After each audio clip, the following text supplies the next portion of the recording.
ஒரு வெள்ளைக்கார கலெக்டர் நேருக்கு நேரம் நின்று சுட்டார். வாஞ்சிநாதன் அவ்வளவு பெரிய மாவீரனாக வாழ்ந்திருக்கிற அப்படிங்க நம்ம நாட்டில், தமிழ்நாட்டில்.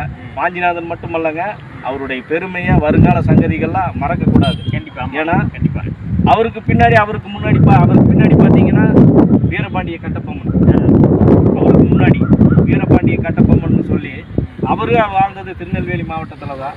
பார்த்தீங்கன்னா அவரும் வெள்ளையனை எதிர்த்து மிக போராடினாருங்க. சில நம்ம கூடையில் இருப்பாங்கல்ல, இப்பவும் பார்த்தீங்கன்னா நம்ம கூடயே இருப்பாங்க எட்டப்பனுங்க. அப்போ வீரபாண்டிய கட்டபொம்மனுக்கு பின்னாடி எட்டப்பன் இருந்திருக்கிறாங்க. அந்த மாதிரி அந்த எட்டப்பனுங்க வேலையை செஞ்சுதான் வீரபாண்டிய கட்டபொம்மனை தூக்கில் போட்டாங்க கைதாரில். தூக்கு மேடை எனக்கு பஞ்சு மெத்தைன்னு சொன்னவருங்க. என் நாட்டு விடுதலைக்காக என் உயிரை தியாகம் செஞ்சாலும் செய்வேன், உனக்கு நான் மன்னிப்பு கேட்க மாட்டேன்னு சொன்னவர் மாவீரர் வாழ்ந்த நாடுங்க நம்ம தமிழ்நாடுங்க. அவர்கள் உயிர் தியாகம் செஞ்சிருந்தாங்க. அது மட்டும் இல்லைங்க, கப்பலோட்டிய தமிழன்